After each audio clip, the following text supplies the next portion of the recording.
ओम नमो भगवते वासुदेवाय। ओम श्री वैष्णवे नमः। स्वागत है आपका हमारे चैनल पर। आज के इस वीडियो में आप सुनेंगे वैशाख मास के महात्म्य के 21वें अध्याय की कथा।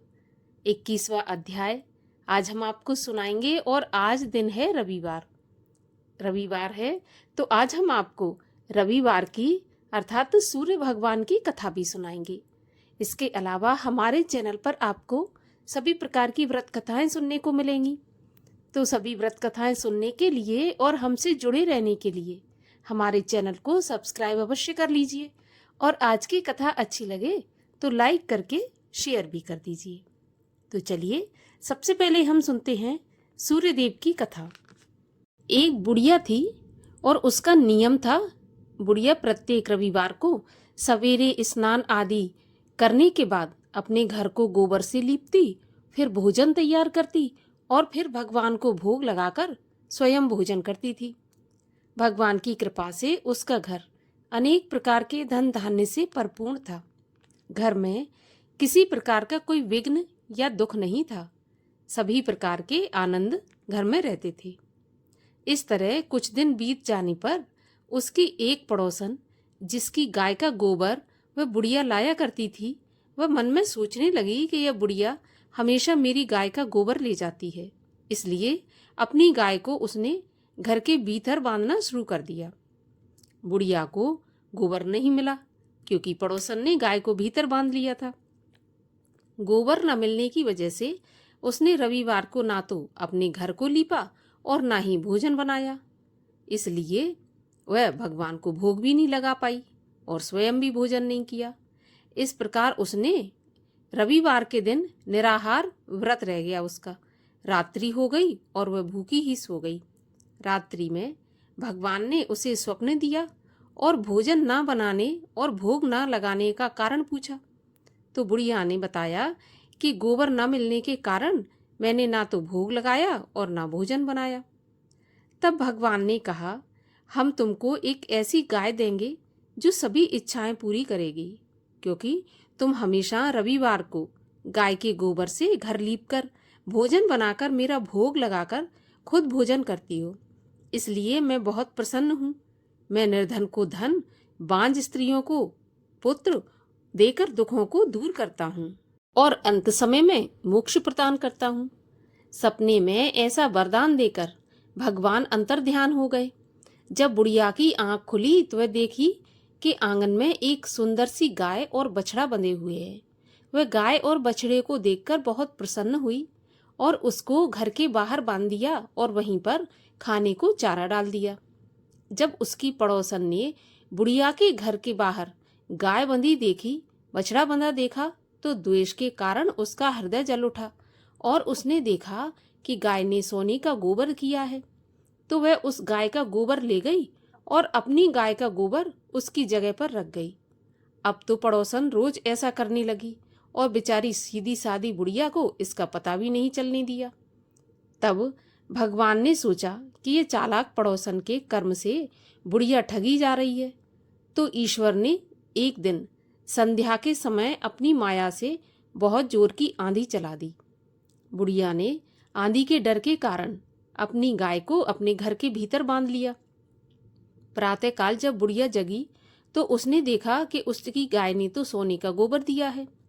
तो उसके आश्चर्य की कोई सीमा नहीं रही और वो प्रतिदिन अपनी गाय को घर के भीतर बांधने लगी।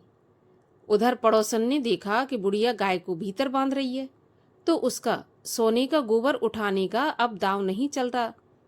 तो वह ईर्ष्या से जल उठी और कुछ उपाय नहीं सूझा।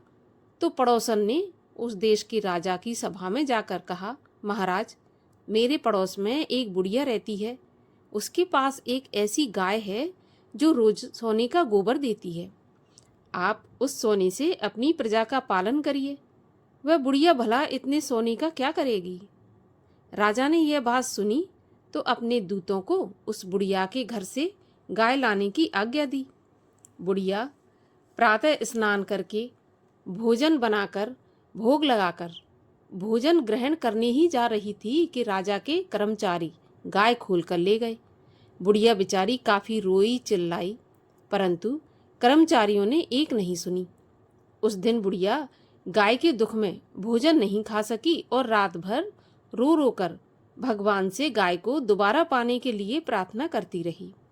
उधर राजा गाय को देखकर बहुत प्रसन्न हुआ, लेकिन सुबह जैसे ही वह जगा तो उसने देखा कि उसका सारा महल गोबर से भरा है। राजा यह देखकर घबरा गया। भगवान ने रात्रि में राजा को सपने में कहा कि राजा, गाय उस बुढ़िया को लौटाने में ही तेरा भला है। उसके रविवार के व्रत से प्रसन्न होकर मैंने उसे गाय दी थी। प्रातः होते ही राजा ने बुढ़िया को बुलाकर बहुत से धन के साथ साथ सम्मान के सहित गाय और बछड़ा लौटा दिया। उसकी पड़ोसन को बुलाकर उचित दंड दिया। इतना करने के बाद से ही राजा के महल में जितनी भी गोबर की गंदगी थी वो दूर हो गई। उसी दिन से राजा ने नगरवासियों को ये आदेश दिया कि राज्य की समृद्धि तथा अपनी समस्त मनोकामनाओं की पूर्ति के लिए सभी लोग रविवार का व्रत करेंगे। व्रत करने से नगर के सभी लोग सुखी जीवन व्यतीत करने लगे और कोई भी बीमारी और प्रकृति का प्रकोप फिर कभी भी उस नगर पर नहीं होता था और सारी प्रजा सुख से रहने लगी थी। अब सुनते हैं वैशाख मास के महात्म्य के 21वें अध्याय की कथा। 21वें अध्याय की कथा में शंख मुनि ने दर्शनों से महा सर्प तथा व्याध का उद्धार का वर्णन किया है। श्रुतदेव जी कहने लगे, यह देख शंख मुनि और व्याध दोनों बड़े विस्मित हुए। तब शंख मुनि ने पूछा, तुम कौन हो और तुम्हारी यह दशा कैसे हुई? हे सौम्य, किस कर्म से तेरी ऐसी शुभ बुद्धि हो गई और अकस्मात तेरी मुक्ति कैसे हो गई? यह सब हमें बताओ। शंख मुनि के इस प्रकार पूछने पर वह दंडे की भांति पृथ्वी पर गिर पड़ा और सिर झुकाकर हाथ जोड़कर कहने लगा, मैं प्रयागराज का निवासी ब्राह्मण कुल में उत्पन्न कुसीद मुनि का पुत्र हूँ। मैं रूप, यौवन संपन्न, विद्या में निपुण, बहुत बोलने वाला, धनवान, पुत्रवान तथा सदा मद में गर्वित रहता था और मेरा नाम रोचन था। आसन, शयन, निद्रा, व्यवसाय, लोकाचार्य, ब्याज लेना यही मेरा व्यापार था। लोक निंदा आदि किसी बात की परवाह नहीं करता था। इस तरह मेरा बहुत समय नष्ट हो गया।